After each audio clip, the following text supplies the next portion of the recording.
Pada zaman dahulu, hiduplah seorang janda tua yang bernama Mbok Sarni.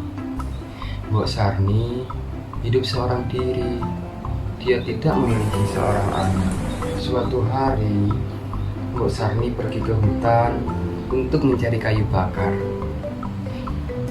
Dan tiba-tiba muncullah seorang raksasa buto hijau. Hai wanita tua, hari ini aku sangat lapar. Beritahu di mana anakmu. Aku ingin menyantapnya. Sudah lama aku tidak menyantap anak manusia. Ampun Tuan Buto Ijo, saya hidup sebatang kara. Saya tidak memiliki seorang anak. Saya tidak berbohong. Tolong jangan sakiti saya. Hahaha. Tenanglah, aku tidak akan menyakitimu. Sebagai gantinya, ku beri biji timun ini. Tanamlah. 2 minggu kemudian kau akan memiliki seorang anak. Apakah Tuan Buto Ijo akan memberikanku seorang anak? Terima kasih atas kemurahan hati Tuan Buto Ijo. Tapi ingat, kau harus menyerahkan anak itu ketika dia berumur 6 tahun. Hahaha. Tanpa berpikir panjang, Mbok Sarni pun setuju dengan syarat yang diberikan oleh Buto Ijo. 2 minggu pun telah berlalu. Biji mentimun telah berbuah saat ini. Ini sudah 2 minggu. Sesuai dengan perkataan Buto Ijo, biji timun telah berbuah. Di antara begitu banyak buah mentimun, ada satu buah mentimun yang sangat bercahaya dan ukurannya sangat besar.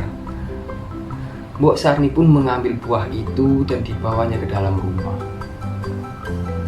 Mbok Sarni membelah buah itu dengan sangat hati-hati dan dia sangat terkejut mengetahui di dalam buah itu ada seorang bayi perempuan yang sangat cantik. 6 tahun pun telah berlalu.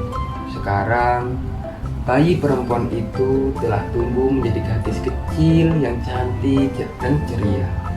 Gadis itu bernama Timun Mas. Di suatu pagi, Timun Mas sedang bermain dengan Mbok Sarni. Timun Mas, di mana kamu? Mbok mencarimu. Tiba-tiba terdengar suara dentuman yang sangat keras. Dan itu ternyata adalah suara langkah kaki Buto Ijo. Buto Ijo ingin menagih janji Mbok Sarni 6 tahun yang lalu. Hahaha.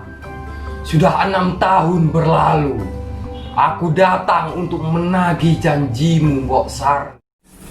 Ampun Buto Ijo, sekarang Timun Mas belum bersiap-siap.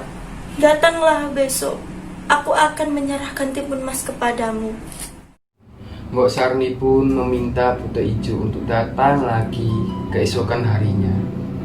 Karena Mbok Sarni tidak siap untuk kehilangan anak kesayangannya. Di malamnya, Mbok Sarni bermimpi bertemu oleh pertapa tua. Hai Mbok Sarni, kalau kau ingin anakmu selamat, suruhlah Timun Mas untuk pergi dari rumah. Bekali dia dengan 4 benda. timun, jarum, garam, dan terasi untuk melawan buto ijo. Pagi hari pun tiba. Sesuai petunjuk dari petapa, Mbok Sarni memberikan Timun Mas bekal dan memintanya untuk pergi dari rumah. Timun, pergilah dari sini nak. Buto ijo akan memakanmu. Ini bekal untuk keselamatanmu. Jika buto ijo mendekat padamu, lemparlah satu persatu. Saya harus pergi kemana, Bu? Belum sempat menjawab pertanyaan Timun Mas, suara langkah kaki buto ijo terdengar lagi. Tidak ada waktu lagi, Timun. Pergilah sekarang ke hutan. Baik, Bu. Saat melihat Timun Mas keluar dari rumah dan menuju ke hutan, buto ijo tahu dan dia sangat marah. Dia lantas mengejar Timun Mas dan emosinya semakin meledak ketika Timun Mas berkata, Hai buto ijo, kamu tidak akan bisa mengejarku. Kurang ajar.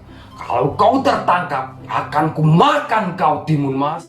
Tidak akan, buto ijo. Saat buto ijo semakin mendekat kepada Timun Mas melemparkan kantong pertama yang berisi biji mentimun. Rasakan ini. Seketika itu, biji mentimun berubah menjadi hutan mentimun dan berhasil memakan buto ijo. Namun, sayangnya tidak berselang lama, buto ijo berhasil meloloskan diri. Kau kira hal seperti ini bisa menahanku? Ha.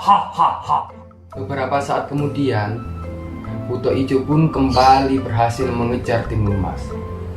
Dan saat itu Timun Mas langsung melemparkan kantong kedua yang berisi jarum. Rasakan ini. Ketika itu pula jarum-jarum itu berubah menjadi hutan bambu yang menusuk buto ijo. Hal seperti ini tidak akan menghentikanku. Benar saja, buto ijo berhasil melepaskan diri dari hutan bambu dan kembali mengejar Timun Mas. Sebelum sampai terkejar, Timun Mas melemparkan kantong ketiga yang berisi garam.